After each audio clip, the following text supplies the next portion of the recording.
Hey guys, welcome to Capital 9 Sports Weekly, where we cover all of your local Washington, D.C. sports.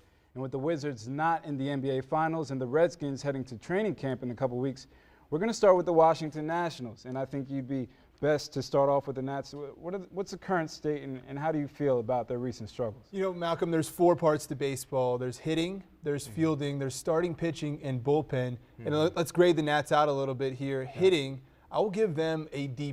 They've had underperformances from Adam LaRoche. Danny Espinosa was bad at second base for a while. Starting pitching, I'll give that a C. Last year, that was an A+ all year for them.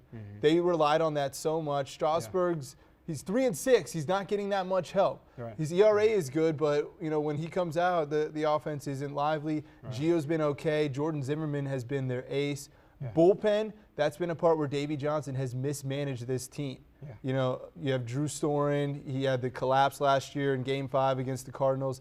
That has had some effect on him this season. A point that you bring up that I want to elaborate on is Steven Strasburg. He's coming out and he's played well in the majority of his games, but he's getting nothing on the offensive end in terms of production from this team.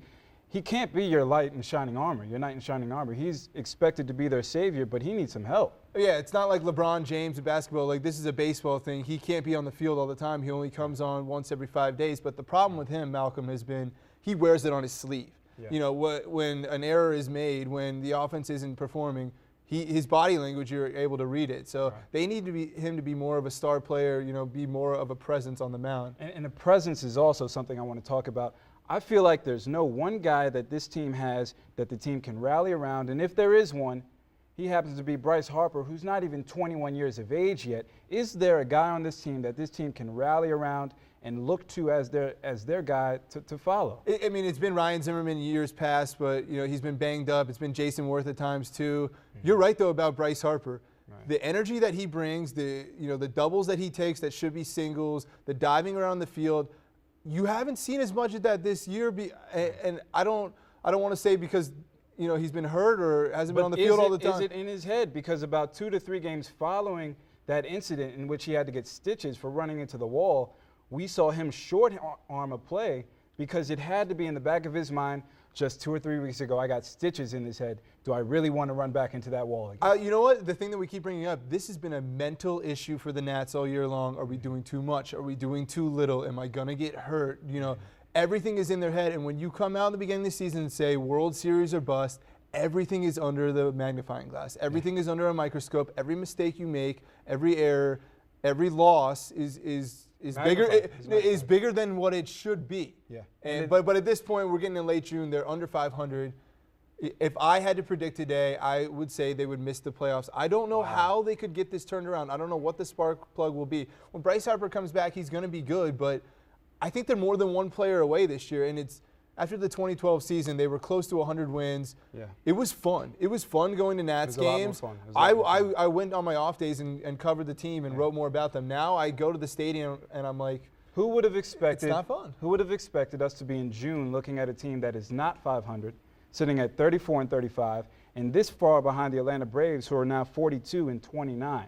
I think we all knew that the Braves were going to be solid, but no one expected the Nats to underachieve to the extent that they have thus far throughout the season. If you told me in June that the Mystics would have a better record over 500 than the Nationals in June, I would have you drug tested immediately.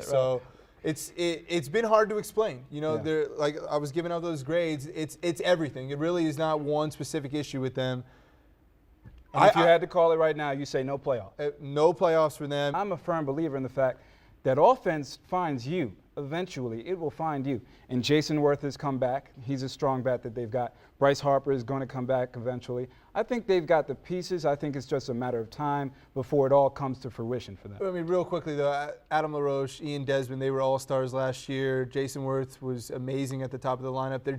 They're not the same this year. They called out the MLB. They said, World Series or bust. You can't touch us. Teams love beating them now. It's not like, oh, we're playing the Nationals, whatever. It's we're playing the Nationals. We need to win. We want to embarrass these guys. We want to make them look stupid for their little natitude. We want to knock them back down to their proper place where they were a couple years ago. They've put a target on their back. And right now, the Wizards essentially have a target on their back with having the number 3rd pick in the drafts. No one expected them to have the 3rd pick.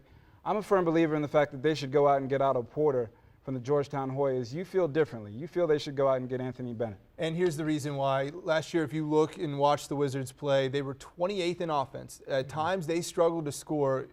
You know, we keep bringing up injuries in Washington with RG3 and all the Nats.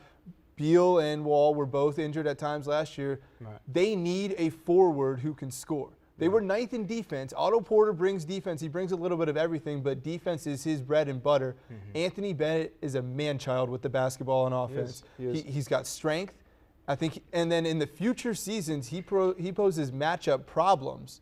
When you play the Pacers. But does he? Because he's 6'7", and you figure he's going to play the power forward position. Or that's small, a little bit undersized. I think him against Paul George, him against Luol Deng, I think he's going to be too slow to guard guys like that. Because Paul George is going to pull you onto the perimeter. I don't think that he's got the footwork or the speed to keep up with guys who are elite at the small forward position. Power forward, maybe so, but small forward, I don't think he'll be so good. I tweeted this the other day, and I think it's very true. I think people are a little blind around this area. They see Otto Porter, they see Georgetown, they feel comfortable with him. If he played for UNC, if he played for Texas, another school, another random pretty good school, I don't think that people would be as infatuated.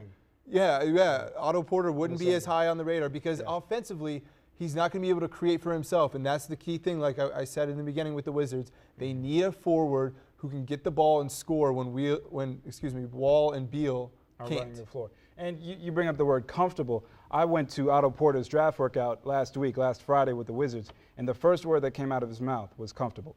So he brings up the fact that he's comfortable here. He likes the area. He played at the Rising Center. It's an advantage that he would have immediately playing for this team. He's already played here. He understands this fan base. This is a guy from a small town in Missouri. If he were to be brought here, where he's already got a level of comfort in the nation's capital, it'd be an easy process. I wouldn't be upset with the Otto Porter pick, but then if you look at Anthony Bennett and he becomes a Zach Randolph, if he becomes an old school Larry Johnson guy, one of those kind of tweeners that can do a little bit of everything, and Otto Porter is a Jeff Green, and you see Bennett go be a building block somewhere, you're going to say Ernie Grunfeld's done it again. But do we need a building block? I think John can flourish into becoming the building block. I think Bradley Beal is turning into a poor man's Ray Allen. I'm going to say, well, hold on, let me finish here. And I think Otto Porter can be the third piece, a sustainable, stable guy who can be your third option on a growing team. When you get building blocks, ask the Oklahoma City Thunder about theirs. Russell Westbrook, Kevin Durant,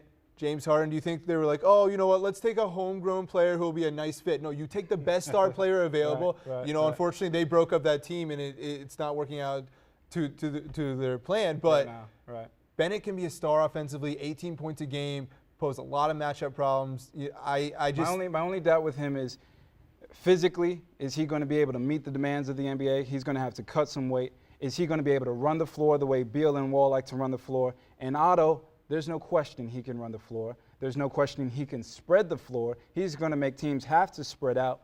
And that's something that this team wants. They want to run and they want to spread you out. At 28th in the league in offense, like you said, they're going to have to put some points up. I think Otto is a better option at doing that for the Wizards. Late June, 2013, we're going to look back and say Anthony Bennett, that was the correct pick. Kevin Jones had it. Capital 9 Sports Weekly, we're finishing up here. Malcolm's going to be at the NBA draft. Follow him on Twitter, Brother Malcolm. He'll be up there reporting for the Wizards next week. Thanks, guys.